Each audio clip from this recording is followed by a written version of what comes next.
Tiniyak ni Pangulong Ferdinand R. Marcos Jr.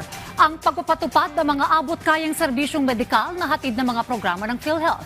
Kabilang dyan ang karagdagang libreng dialysis at cancer treatment benefits. Yan ang ulat ni Kenneth Pacheco.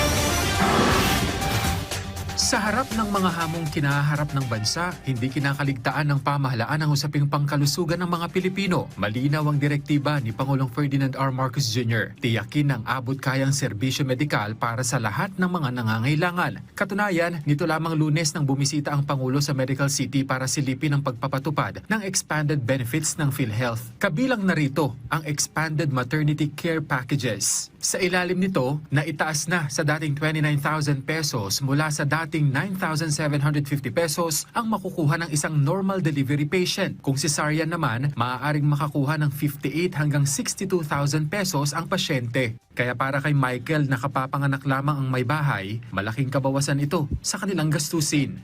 Malaking tulong siya in a sense na sa ngayon, yung anak ko po kasi, yung baby, 7 months and a half weeks, nasa NICU na po siya. So, medyo kailangan ko talaga ng malaking halaga. Pero sa tulong ng PhilHealth, na nakaka-discount naman kami ng na parang nabawas-bawasan po yung aking isipin.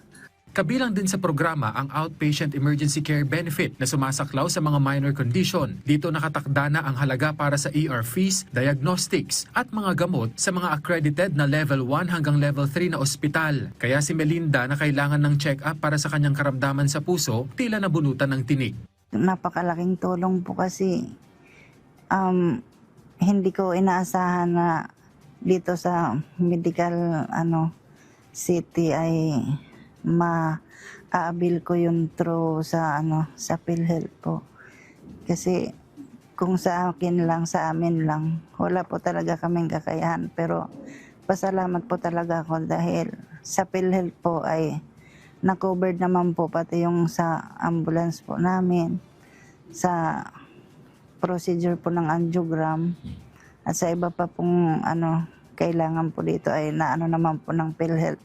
Wala ring patid ang pagpapatupad ng Yaman ng Kalusugan Program o YAKAP sa pangunguna pa rin ng PhilHealth. Katunayan, mahigit 4,000 YAKAP clinics na ang bukas sa buong bansa, kung saan maaaring makakuha ng libreng 20,000 pisong halaga ng maintenance medicine kada taon.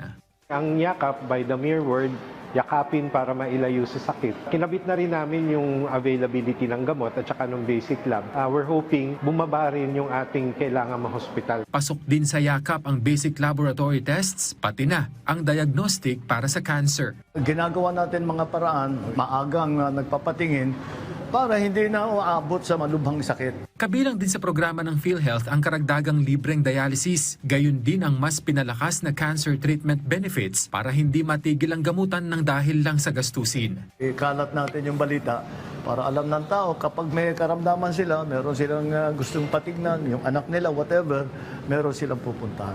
Kenneth Pasyente para sa Pambansang TV sa Bagong Pilipinas.